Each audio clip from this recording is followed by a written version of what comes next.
पीले दांत वाली बहू। रंजना कभी ब्रश नहीं करती थी। उसे कितनी बार उसके माँ बाप ने डांटा, लेकिन उसका कोई असर उस पर होता ही नहीं था, जिस कारण से उसके दांत पीले पीले हो जाते हैं। शादी के बाद। अरे बहू, वैसे तो तुझ में कोई कमी नहीं है, पर तेरे दांत इतने पीले कैसे हैं बेटा? कैसे है मतलब? कोई सर्जरी थोड़ी ना कराई है। वो तो क्या नाम, मैं ब्रश नहीं करती थी तो पीले हो गए। अब क्या करूं? आप कहें तो लाल करवा लूं या फिर काले? यार ये क्या है, क्यों माँ से लड़ रही हो? लड़ रही हूँ? अरे मैं लड़ रही हूँ या ये बोल रही है कि दांत पीले हैं, पीले। अरे तपस्या थोड़ी ना की है इन्हें पीले करने के लिए। बकायदा ब्रश नहीं किया है 20 साल तक, तब जाकर। छी, कैसी बात कर रही हो? ये उस वक्त तो पीले नहीं थे जब हम लोग तुम्हें देखने आए थे। अरे तब साफ करवा लिया होगा डेंटिस्ट के पास जाकर। अब देखो कैसे पीले पीले लग रहे हैं। रंजना सास की तरफ गुस्से से देखती है। फिर शुरू हो गई पीले पीले पीले। अरे पीले तो तब भी थे जब मेरे हाथ का रसगुल्ला उड़ा उड़ा कर खा रही थी और बोल रही थी, लड़की नहीं गुणों का खजाना दे रहे भाई साहब। खैर, अब वो लोग करते भी तो क्या करते, पीले दांत वाली बहू पल्ले पड़ी थी तो झेलना तो था ही। एक दिन कीर्तन में रंजना गाना गा रही थी। अरे कमला बहन, माँ का द्वार है, यहाँ तो सब शुद्ध होकर आते हैं, फिर अपनी बहू को ब्रश भी नहीं करवाती तुम। दूर से पीले पीले दांत भक्ति में बाधा उत्पन्न कर रहे हैं। अरे कोई 2 साल की बच्ची थोड़ी ना लेकर आई हूँ मैं बहू बनाकर। अच्छी खासी लड़की है, अरे कैसे करवाऊं ब्रश? ये तो उसे खुद करना चाहिए ना। अब माँ बाप तो इसके जैसे तैसे निपटा दिए, ये नहीं सोचा कि सास कैसे संभालेगी। सास बहू को लेकर घर आ जाती है, लेकिन सोच लेती है कि अब इसे लेकर कहीं नहीं जाएगी। अगले रोज बहू कहती है, अरे क्या हो गया, मंदिर नहीं जाना क्या? कीर्तन का वक्त हो रहा है। मेरी मधुर वाणी से कान्हा जी जागते हैं और सोते हैं। आप तो जानती है ना उनकी भक्ति में कितना मन लगता है मेरा। वो क्या है ना, तबीयत ठीक नहीं लग रही है मेरी, आराम करूंगी मैं। तबीयत ठीक नहीं लग रही? अभी तो मिथुन के गाने पर नाच रही थी आप, और आप बोल रही है कि तबीयत ठीक नहीं लग रही। अरे भक्ति में मन लगा लो सासू माँ, ऊपर जाना है, क्या मुंह दिखाओगी आप? हाँ? सास को बहू की बात पर गुस्सा आ जाता है। मैं क्या मुंह दिखाऊंगी, इसकी चिंता तो ना कर, समझी? अपने मुंह की चिंता कर, जो ये पीले पीले दांत लेकर हर जगह पहुंच जाती है। पता है लोग कितना मजाक बनाते हैं। ना जी ना, मैं नहीं जाना कहीं तेरे साथ। तो ये बात है, कोई ना, मत जाओ, मैं अपने कमरे में ही बैठकर भक्ति कर लूंगी। ऊपर वाला दांत थोड़ी ना देखता है, मन देखता है, भावना देखता है। और अरे बस बस, तू सब कुछ दिखा, बस ये सफेद चमकदार दांत ना दिखाना किसी को, है? जा यहाँ से।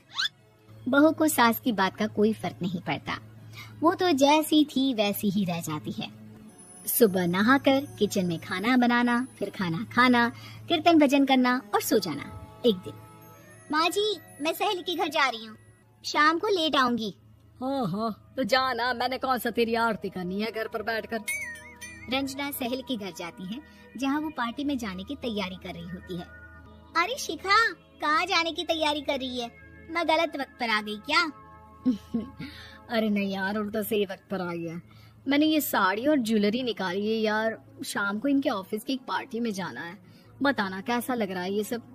नहीं यार, इस ड्रेस के साथ तो वो वाली ज्वेलरी अच्छी लगेगी। हाँ हाँ सही बोल रही है, मैंने ध्यान ही नहीं दिया। वैसे तो हमेशा से मस्त फैशन सेंस रखती है। तो बड़ा जाती होगी ना पति के साथ पार्टी में। रंजना कुछ नहीं बोलती, बस सोचती है कि यार काश ये बात सही हो जाती, पर मैं क्यों नहीं जाती पार्टी में? क्या इन लोगों की कोई पार्टी होती नहीं होगी? रंजना घर आती है और रात में पति से सवाल करती है, एक बात बताइए, आप मुझे किसी पार्टी में क्यों नहीं ले जाते? क्या आपके यहाँ ऑफिस में पार्टी नहीं होती? पति बेचारा क्या कहता कि दांत पीले हैं तुम्हारे इसलिए। अरे कोई पार्टी होती नहीं हम लोगों के ऑफिस में, तो कहाँ से लेकर जाऊं? और मार्केट, मॉल, कहीं वीकेंड घूमना, कहीं तो। अरे यार सारे हफ्ते में एक छुट्टी मिलती है, तो सोचता हूँ कि आराम ही कर लूं। क्यों? रंजना मन मार के रह जाती है।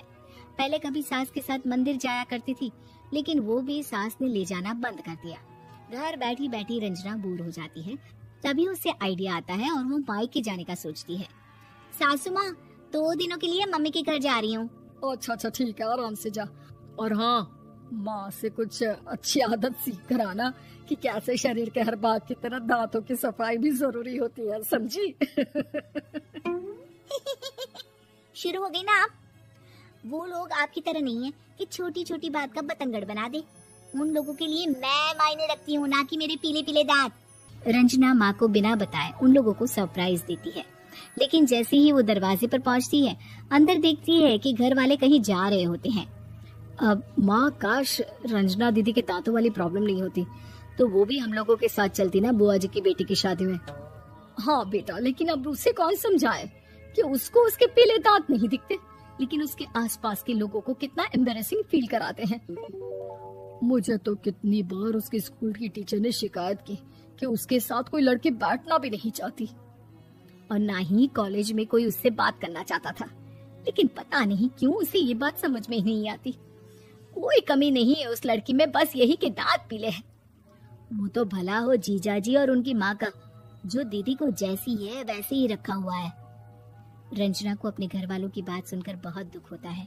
वो सोचती है कि वो क्या करे, लेकिन फिर वो सीधा डेंटिस्ट के पास जाती है, अपने दांत चमकाती है और कसम खाती है कि वो रोज ब्रश करेगी। अरे क्या हो गया, तुम तो 2 दिनों के लिए गई थी ना। पर कोई ना, अच्छा है, चलो आ गई तो। रंजना सास के सामने आकर खड़ी हो जाती है और पूरी स्माइल करती है, उसके चमकदार दांतों को दिखाती हुई। हैं? चले मंदिर। माँ, मुझे माफ कर दीजिए, मैंने आप लोगों को बहुत एम्बैरेसिंग फील करवाया। मैं आज से रोज ब्रश करूंगी।